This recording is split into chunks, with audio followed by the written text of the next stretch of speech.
नमस्कार दोस्तों, स्वागत है आपका आपके अपने YouTube चैनल स्टडी विद गुरुजी में। तो दोस्तों, पिछले वीडियो में हमने चर्चा की थी सेकंड ग्रेड आरपीएससी की जो सेकंड ग्रेड भर्ती है उसका फर्स्ट पेपर के अंदर हिस्ट्री के पार्ट का जो सिलेबस था उसका एनालिसिस हमने किया था।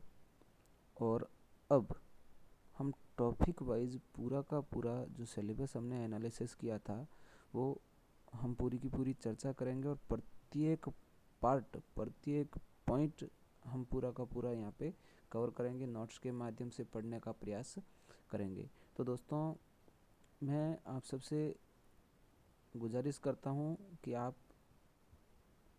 जो इस चैनल को है वो ज़्यादा से ज़्यादा प्लीज़ शेयर करें, ताकि जो सारे विद्यार्थियों तक है वो ये भाग पहुंच पाए और वो कहीं ना कहीं इसका फ़ायदा उठा सकें।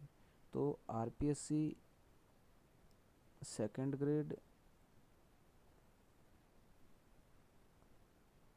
फर्स्ट पेपर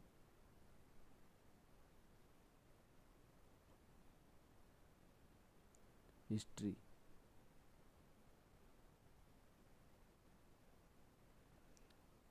की हम यहाँ पे चर्चा करेंगे और उसके अंदर प्रथम भाग है वो आपका है सभ्यता। सभ्यता के इस आरपीएससी की सेकंड ग्रेड की भर्ती के अंदर 4 भाग है और 4 भाग में कौन कौन से भाग है वो हम बता देते हैं। Number 1 Kalibanga, number 2 Ahar, number 3 Ganeshwar और नंबर 4 बैराट। केवल ये 4 भाग ही है जिनकी हम यहाँ पे चर्चा करेंगे और ये 4 भाग ही हमारी सेकंड ग्रेड की भर्ती के अंदर आए।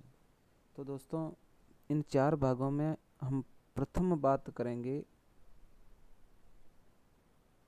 वो करेंगे कालीबंगा के बारे में, क्योंकि दोस्तों जो अगर पढ़ाई करनी है तो वो अगर एक तरीके से और एक लाइन से करें तो उसमें मज़ा ही अलग होता है और वो स्मार्ट स्टडी होती है। और सिलेक्शन के लिए स्मार्ट स्टडी का करना बहुत ज़्यादा ज़रूरी होता है, क्योंकि सिलेक्शन उसी विद्यार्थी का होता है जो स्मार्ट स्टडी करता है। वैसे स्टडी तो सब करते हैं, अगर 10 लाख फार्म भरे जाएंगे तो वो सारे के सारे नौकरी लेने के लिए ही फार्म भरेंगे, ना कि टाइम पास। तो कहीं ना कहीं हमें स्मार्ट स्टडी करनी पड़ेगी, तभी हम सिलेक्शन के करीब पहुंच पाएंगे और सिलेक्शन हासिल कर सकेंगे।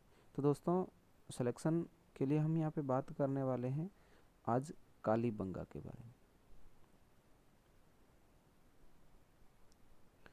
कालीबंगा सिंधु घाटी सभ्यता हड़प्पा सभ्यता का प्रमुख भाग है। इसे दीनहीन बस्ती भी कहा जाता है, इसे गरीबों की बस्ती भी कहा जाता है, इसे दशरथ शर्मा ने सिंधु घाटी सभ्यता की तीसरी राजधानी भी कहा है। यहाँ पे कच्ची ईंटों के मकान भी मिले हैं और यहाँ से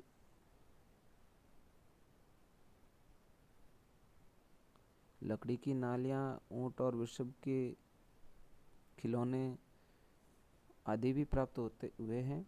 और हम यहाँ पे बात करेंगे स्टडी विद गुरुजी चैनल पर राजस्थान की सभ्यताओं में कालीबंगा पर। और कालीबंगा का चार्ट मैंने यहाँ पे कुछ तैयार किया है, जिसके माध्यम से हम एक बार कालीबंगा को समझने का प्रयास करेंगे। मोटे मोटे रूप से केवल जितने पॉइंट है और जो परीक्षा की दृष्टि से महत्वपूर्ण है उनके बारे में हम यहाँ पे चर्चा करेंगे।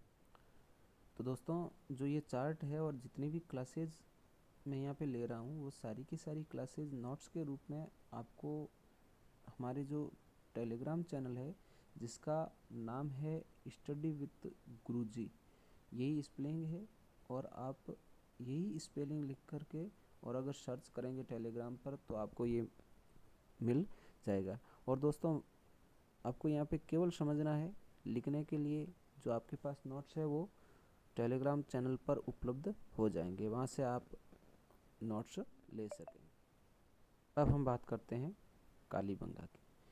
थोड़ा सा जो चार्ट है वो क्वालिटी के कारण थोड़ा सा कम दिख रहा होगा। हाँ, तो सबसे पहले बात करेंगे कालीबंगा। कालीबंगा का शाब्दिक अर्थ है काले रंग की चूड़ियाँ। बंगा जो कि एक पंजाबी शब्द है जिसका शाब्दिक अर्थ होता है कंगन, और ये पंजाबी भाषा का शब्द है। और ये सभ्यता घग्गर नदी के किनारे हनुमानगढ़ जिले में स्थित है। हनुमानगढ़ जिले में वर्तमान में स्थित है। जब इसको खोजा गया था तब ये गंगानगर जिले में थी, लेकिन हनुमानगढ़ और गंगानगर जब अलग हुए तो ये सभ्यता हनुमानगढ़ जिले के अंदर आ गई थी। घग्गर नदी का प्राचीन नाम प्राचीन सरस्वती भी है। और दोस्तों इसकी खोज अमलानंद घोष ने 1951-52 में की थी, और इसका उत्खनन जो है वो बीबी लाल और बीके थापर ने 1961-62 में किया गया था। कुछ दोस्त क्या करते हैं कि यहाँ पे कंफ्यूज हो जाते हैं खोज और उत्खनन में। तो दोस्तों खोज का मतलब होता है खोजना और उत्खनन का मतलब होता है खोदना, तो इसमें कन्फ्यूज़न नहीं होता है। एक तो जो खोज कर चला जाता है उसको कहते हैं खोजा, यानी कि उसने यहाँ पे पता लगाया कि यहाँ पे जो है कोई सभ्यता है, लेकिन उसको खोदा, उसको जो उत्खनन है वो बीके लाल और बीबी थापर ने करवाया था। बालकृष्ण थापर और ब्रिजवासी लाल। अब दोस्तों बात करते हैं कालीबंगा की। तो यहाँ पे जो कालीबंगा है वो सिंधु घाटी सभ्यता की तीसरी राजधानी है, ये कहा था दशरथ शर्मा ने। दशरथ शर्मा एक इतिहासकार हुए थे, उन्होंने कालीबंगा को तीसरी राजधानी कहा है। और इस सभ्यता को दीनहीन बस्ती या गरीब बस्ती भी कहा जाता है। यहाँ पे जो 2 प्रकार की खुदाई हुई थी, 5 लेयर की खुदाई हुई थी, उसमें से प्रथम 2 लेयर है वो प्राक हड़प्पियन है, यानी कि हड़प्पा से पहले है, और 3 लेयर हड़प्पा के समकालीन है। उसमें जो प्राक हड़प्पियन है उसमें जुते हुए खेत के साक्ष्य मिले हैं और लकड़ी का हल मिला है। और जो फसलें की गई थी उनमें से द्विफसलों के साक्ष्य भी मिले हैं, यानी कृषि में गेहूँ और जो साथ साथ उगाए जाते थे। इसके अलावा यहाँ से जले हुए चावल के साक्ष्य, ऊंट और वृषभ की मृण मूर्ति यानी कि माटी की मूर्ति भी प्राप्त हुई है। करते हैं यहाँ पे स्वादान की। तो स्वादान यहाँ पे 3 प्रकार से होता था, आंशिक स्वादान, पूर्ण स्वादान और दाह संस्कार। आंशिक स्वादान मतलब थोड़ा बहुत स्वादान करके उसको जानवरों को खिला दिया जाता था। पूर्ण स्वादान में समाधि दी जाती थी और उसकी जो प्रिय वस्तुएं होती थी वो भी उसके साथ रखी जाती थी। और दाह संस्कार में तो आप सब समझते हैं कि अग्नि के अंदर जो शव है उसे समाहित किया जाता है। यहाँ पे जो कब्रें मिली हैं वो अंडाकार कब्रें मिली हैं और जिन्हें चिरायु कब्रें भी कहा जाता है। और यहाँ पे युगल समाधान के अवशेष भी प्राप्त हुए हैं। एक कब्र मिली है जिसके अंदर औरत और पुरुष, स्त्री और पुरुष दोनों के शव साथ मिले हैं। इससे ये अंदेशा लगाया जाता है कि वहाँ पे युगल समाधान भी रहा होगा।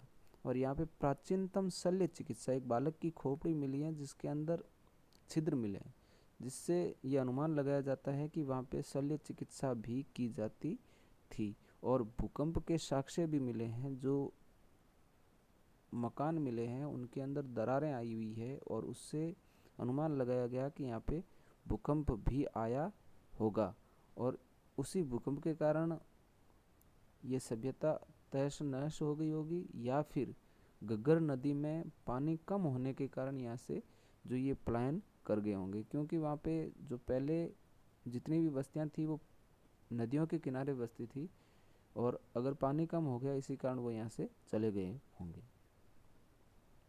यहाँ पे जो मकान है वो कच्ची ईंटों के हैं, इसीलिए तो इसको दीनहीन या गरीब बस्ती भी कहा जाता है। और लेकिन यहाँ पे जो प्रत्येक 3 घरों के सामने एक कुआं मिला है। 700 से ज़्यादा कुएं इस कालीबंगा से प्राप्त हुए। अब बात करते हैं मोहरों की, सीलों की। तो सील यहाँ पे मिली है बेलनाकार, और बेलनाकार सीलें जो है वो मेसोपोटामिया की सीलें हुआ करती थी, इसीलिए ऐसा आइडिया लगाया जाता है कि ये मेसोपोटामिया से संबंधित थी, और यहाँ का जो व्यापार संबंध था वो मेसोपोटामिया से कहीं ना कहीं था। इसी कारण जो बेलनाकार मोहरें हैं वो यहाँ पे आई होगी। और यहाँ पे एक ऐसी भी मोहर मिली है जिस पर 2 पुरुष एक महिला को घसीटते हुए ले जा रहे हैं, और उनके हाथ में तलवार नुमा कुछ शस्त्र भी हैं। इससे ये अंदेशा लगाया जाता है कि यहाँ पे नर बलि भी हुआ करती थी। अब दोस्तों आगे बात करते हैं कि यहाँ पे लकड़ी की नालियाँ भी मिली है और ईंटों की नालियाँ भी मिली है। लेकिन लकड़ी की नालियाँ थी वो घर से गली तक पानी निकासी का काम करती थी, और गली से लेकर के मुख्य सड़क तक ईंटों से, जो पक्की ईंटों से नालियाँ बनाई गई थी, उनके द्वारा निकासी होती थी। यहाँ पे घर कच्ची ईंटों के, लेकिन नालियाँ पक्की ईंटों की मिली हैं। कुछ ईंटें यहाँ पे अलंकृत मिली है, उसके ऊपर मांडने बनाए गए हैं, फूल पत्ती वगैरह ऐसे कुछ मांडने, और उन ईंटों से प्रस बनाया गया है, इसीलिए अलंकृत प्रस भी यहाँ पे मिले हैं। यहाँ पे एक प्रमुख रूप से बात ये भी सामने आई है कि यहाँ पे कोई ना तो मंदिर था और ना ही जो जल निकासी का स्पष्ट रूप से साक्ष्य नहीं मिला है। लकड़ी की नालियाँ मिली है, लेकिन स्पष्ट रूप से जल निकासी के लिए ये नालियाँ प्रयोग की गई थी, इसका कोई साक्ष्य नहीं प्राप्त हुआ है। और यहाँ पे जो दरवाजे मिले हैं वो एक पल्ली के दरवाजे मिले हैं। यहाँ पे 7 अग्नि वेदिकाएं जो दुर्ग टीले से प्राप्त हुई है, इससे धार्मिक आयोजनों का पता चलता है। तांबे की कुल्हाड़ी और तांबे के कृषि यंत्र भी यहाँ से प्राप्त हुए हैं। यहाँ पे राजस्थान का एकमात्र स्थल है जहाँ से मात्र देवी की मूर्ति नहीं मिली है। ये मात्र सतात्मक सभ्यता थी, फिर भी यहाँ से कोई मात्र मूर्ति नहीं मिली है। अब दोस्तों कुछ नोट्स बना लेते हैं। ये नोट्स आपको बनाने का ज़रूरत नहीं है, ये सारे के सारे नोट्स टेलीग्राम चैनल पे मिल जाएंगे, और टेलीग्राम चैनल का जो लिंक है वो मैं अपने वीडियो के डिस्क्रिप्शन में डाल दूंगा, और नहीं तो आप सर्च कर सकते हैं स्टडी विद गुरुजी। तो दोस्तों कालीबंगा राजस्थान के हनुमानगढ़ जिले के घग्गर नदी, जिसका प्राचीन नाम प्राचीन सरस्वती है, के किनारे सिंधु घाटी सभ्यता का एक पुरातात्विक स्थल है। और दोस्तों कालीबंगा का शाब्दिक अर्थ जो है वो काले रंग की चूड़ियाँ है, और कालीबंगा शब्द पंजाबी भाषा का शब्द है। बंगा जिसका अर्थ होता है बंगड़ी यानी कि चूड़ी, वो पंजाबी भाषा का शब्द है। इसके खोजकर्ता अमलानंद घोष है, जिन्होंने 1951-52 में इसकी खोज की है, और इसका उत्खनन बृजवासी लाल और बालकृष्ण थापर के अनुदेशन में 1961 में करवाया गया। यहाँ से प्राप्त साक्ष्यों के बारे में बात करते हैं। तो यहाँ से एक बालक की छिद्र युक्त खोपड़ी मिली है, जिससे शल्य चिकित्सा की प्राचीनतम अवशेष माने जाते हैं। जुते हुए खेत और लकड़ी के हल का साक्ष्य, और द्विफसली कृषि के साक्ष्य, जिसमें द्विफसली में गेहूँ और जो साथ साथ बोए जाते थे, इसके भी साक्ष्य मिले हैं। ये प्राक हड़प्पियन है। इसकी जो खुदाई हुई थी वो 5 स्तर में हुई थी, जिसमें से 2 स्तर प्राक हड़प्पियन थे और 3 स्तर हड़प्पा समकालीन थे। तो जो प्राक हड़प्पियन में मिले हैं वो जो नगर था उसके दक्षिण पूर्वी भूभाग के अंदर जुते हुए खेत मिले, और यहाँ से लकड़ी के हल्के साक्ष्य भी मिले हैं, और लकड़ी की नाली प्राप्त हुई है, जिससे ये अंदेशा तो लगाया जाता है कि घर से जो गली तक का जल निकासी का कार्य है वो इनके माध्यम से किया जाता था, लेकिन इसके कोई स्पष्ट साक्ष्य नहीं मिले हैं। सर्वप्रथम भूकंप के साक्ष्य मिले हैं, यानी यहाँ से जो मकान प्राप्त हुए हैं उसमें दरारें मिली हैं, इससे ये अंदेशा लगाया जाता है कि यहाँ पे भूकंप आया होगा। इसके बाद में हम बात करते हैं कि दशरथ शर्मा ने कालीबंगा को सिंधु घाटी सभ्यता की तीसरी राजधानी कहा है। इससे पहले दो राजधानी हड़प्पा और मोहनजोदड़ो। पिगट महोदय ने हड़प्पा और मोहनजोदड़ो को जुड़वा राजधानी भी कहा है सिंधु घाटी सभ्यता की। यहाँ से अंडागार कब्रें यानी जिन्हें चिरयू कब्रें कहा जाता है मिली है, और यहाँ पे युगल समाधान के साक्ष्य भी प्राप्त हुए हैं। जो दुर्ग टीला था वहाँ से 7 हवन कुंड प्राप्त हुए हैं, और घर के जो दरवाजे हैं वो 1 पल्ले के प्राप्त हुए हैं। यहाँ से कोई भी मंदिर के साक्ष्य नहीं मिले हैं। बेलनाकार मोहरें मिली है, जिससे ये सिद्ध होता है कि इसका जो संबंध था वो मेसोपोटामिया से था, क्योंकि जो बेलनाकार मोहरें हैं वो मेसोपोटामिया की थी। अलंकृत ईंटें और अलंकृत प्रस एकमात्र यहीं से प्राप्त हुआ है, और अलंकृत ईंटों के फर्श बनाए जाते थे, इसीलिए अलंकृत फर्श भी प्राप्त हुए। इसे दीनहीन बस्ती या गरीबों की बस्ती भी कहा जाता था। क्यों कहा जाता था? क्योंकि यहाँ पे कच्ची ईंटों के मकानों के साक्ष्य मिले हैं। यहाँ से ऊंट और वृषभ के प्रथम साक्ष्य मिले हैं। इनकी मरण मूर्ति यहाँ से मिली है। कालीबंगा से जले हुए चावल के साक्ष्य भी मिले हैं, और कालीबंगा सभ्यता में प्रत्येक 3 घरों के बीच में एक कुआं हुआ करता था। यहाँ से 700 कुएं मिले हैं। कालीबंगा से 3 प्रकार के शवाधान के अवशेष मिले हैं: आंशिक शवाधान, पूर्ण शवाधान और दाह संस्कार। ये हमने पीछे बात कर ली है।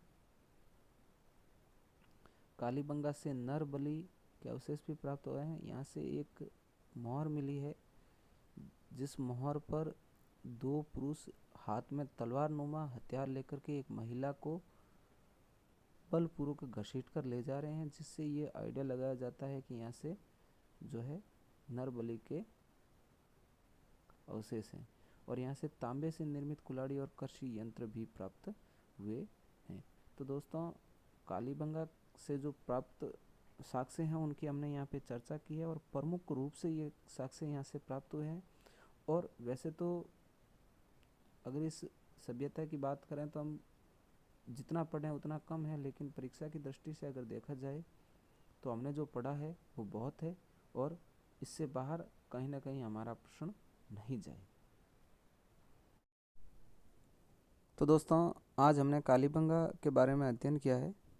अगर आपको ये वीडियो अच्छा लगा है तो प्लीज़ लाइक, कमेंट और शेयर ज़रूर कीजिए, और चैनल को सब्सक्राइब कर दीजिए, ताकि जैसे ही हमारे द्वारा कोई वीडियो अपलोड किया जाए तुरंत आपके पास इसका नोटिफिकेशन पहुंच जाए। बेल आइकन को दबा के रखिए, और जो हमारा टेलीग्राम चैनल है उसे ज्वाइन ज़रूर कर लीजिए, ताकि जो भी नोट्स है वो आपको प्राप्त हो सके।